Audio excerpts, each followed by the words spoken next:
Sausaw na sa Face to Face. Ngayong Martes, bago ang balita ang tapat sa tanghaling waging-wagi ng TV5. Dito naman po tayo sa ratings ni Pangulong Aquino. Naungusan na nga siya ni Vice President Binay. Marami pang hindi sumang-ayon sa pagbili ni Pinoy ng mamahaling kotse base sa pinakahuling survey ng SWS. Ang sagot ng palasyo, ikwento mo, Inazara.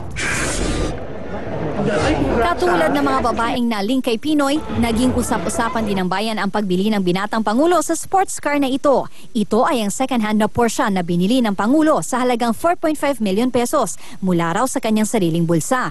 Pero nadagdagan man ang pogi points ng Pangulo sa mga chicks dahil sa bago niyang chikot, lumalabas sa pinakahuling social weather station so SWS survey, mukhang na-turn off naman sa kanyang taong bayan. Sa 1,200 na sinurvey ng SWS, 48% o halos kalahati ang umayon na hindi magandang ehemplo para sa isang presidente ang pagbili ng ganito kamahal na sasakyan.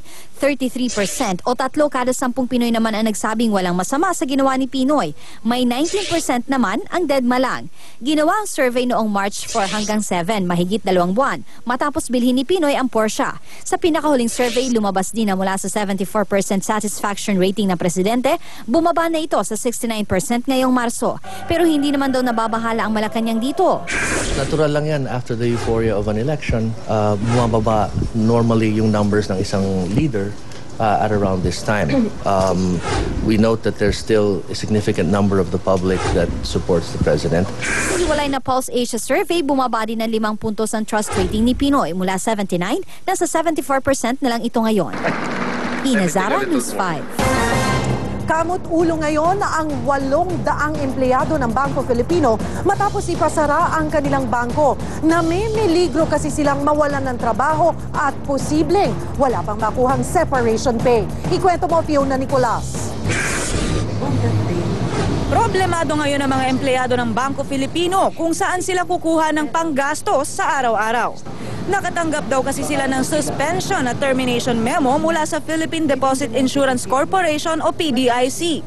Pero bago namin tuluyan ma-interview ang aming source, pinag-initan ng PDIC representative ang TV5 News team. Pilit nilang tinanong kung sino ang aming source tungkol sa pagkakatanggal ng mga empleyado ng bangko. Sino? Kasi po, we have the right. Wala ka na pang masabi. Kanina, pinalabas kami ng officer ng PDIC galing dun sa loob ng Bangko Filipino dahil hindi raw pwedeng mag-interview dun sa loob nang wala silang pahintulot. Kaya ngayon, lumabas kami dun sa Bangko Filipino office at dito na lang kami mag-i-interview sa tabi ng creek. Isa si Ellen Gavadan sa mga apektado ng nasabing memo. 3 dekada na siyang nagtatrabaho sa Bangko Filipino. Ang masaklap pa, idineposito rin niya ang kanyang mga ipon sa naipasarang bangko. Ang problema namin ngayon, sa ngayon lang talaga, paano kami kakain? Kasi yung pera ng pamilya namin nandun. Sa dokumentong nakuha ng TV5, sinasabi ng PDIC na suspendido lahat ng halos 800 empleyado ng Bangko Filipino. Ang iba, mareretain hanggat hindi na kailanganin ng PDIC ang kanilang serbisyo. Kinumpirma naman ito ng PDIC sa TV5.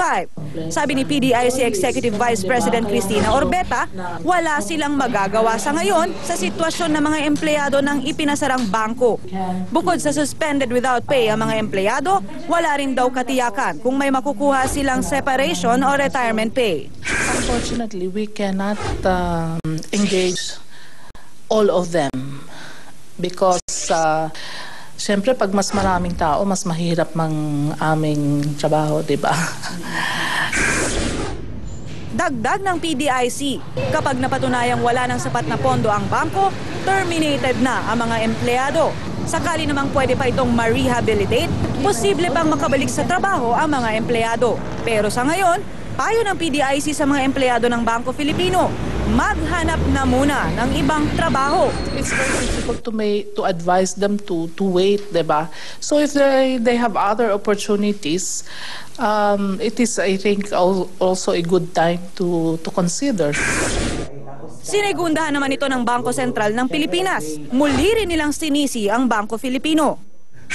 Because that is accounted for by the high past due loads and then the excessive expenses. Handang iakyat ng mga empleyado ng Bangko Filipino ang kaso hanggang sa Department of Labor. May iniwan din silang panawagan kay Pangulong Aquino. Parang economic sabotage ng kalalabasan, damay-damay na lahat. Bahala kayo kung magutom kayo dyan, parang ganun eh. Wala silang concern talaga eh. Kung mapakikinggan po kayo ni Pangulong Aquino. Fiona Nicolas, News 5. Nahaharap sa bagong kontrobersya ang programang Willing Willie. Kaugnay ito ng isang episode ng programa tungkol sa pagsasayaw ng isang 6 na taong gulang na bata habang umiiyak. Narito ang report.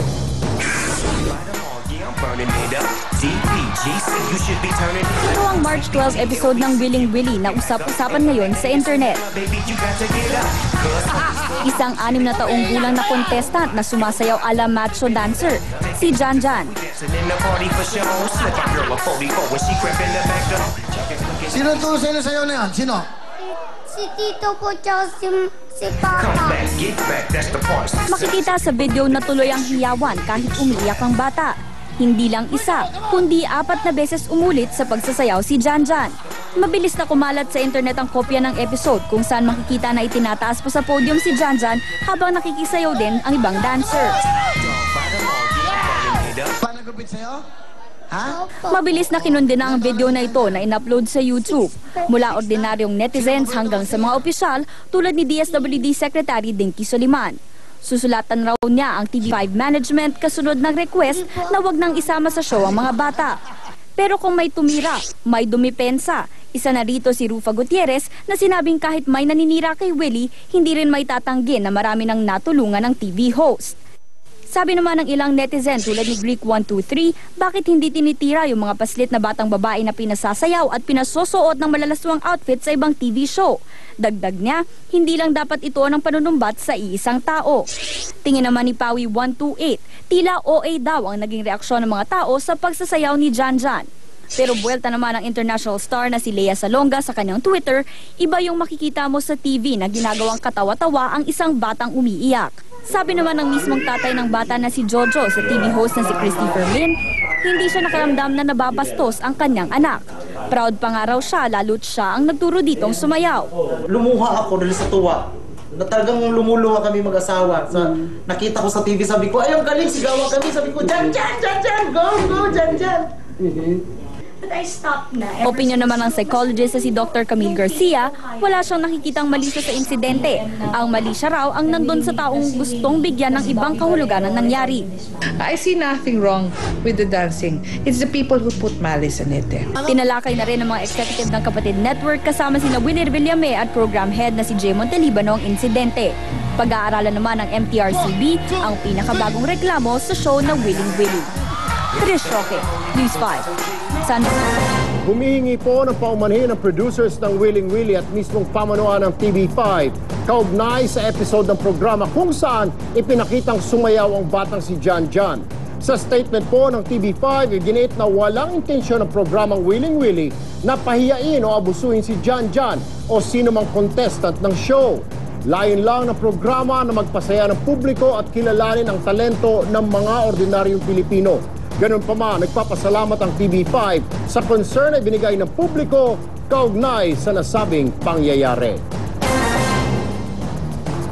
At yan ang isang oras na mga aksyong balita. Mga balitang pundasyon ng matalinong opinyon at konkretong solusyon. Dahil higit sa balita, aksyon.